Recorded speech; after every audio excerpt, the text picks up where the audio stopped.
Hey everybody, it's Jay. This is going to be a quick preview. I just finished unboxing this Balaur, I don't know how they pronounce it, Balaur Arms. This is what they call the 14th Century Longsword.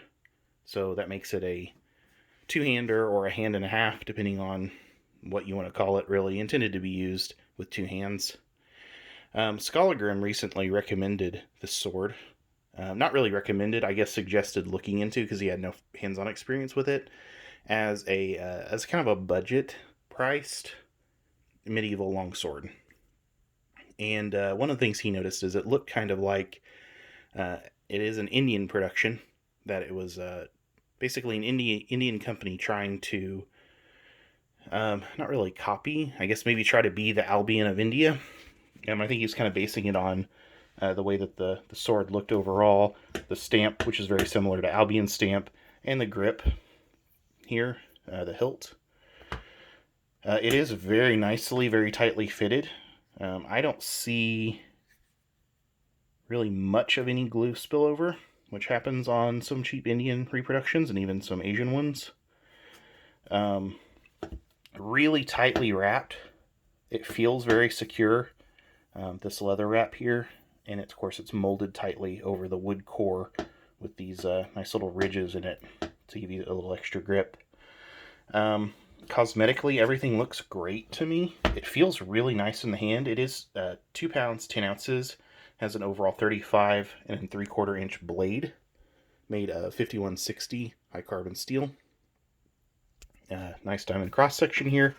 It's got a little bit of a gap. This is really the only cosmetic issue that I see, is this gap here between the hilt and the sword, which isn't really functionally probably not that big of a deal, but often occurs on less expensive swords. And I also noticed a blemish here on the blade and the polish, but it looks like to me it was either dropped or had something knocked against it, or a grinder or something touched it briefly or something, but it's smooth. It's a little bit of a marred finish.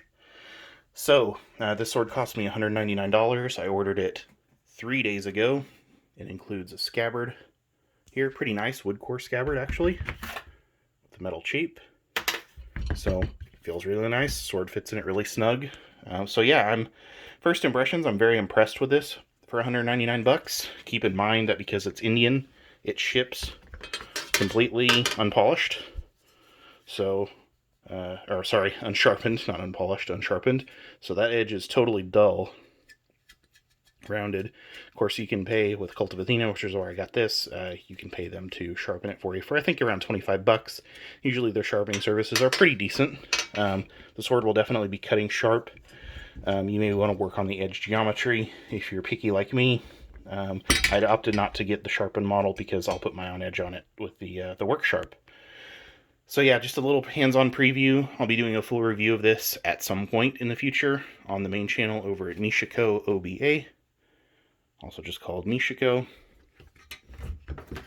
It's really weird for me to just grab a sword blade like this, but here we are.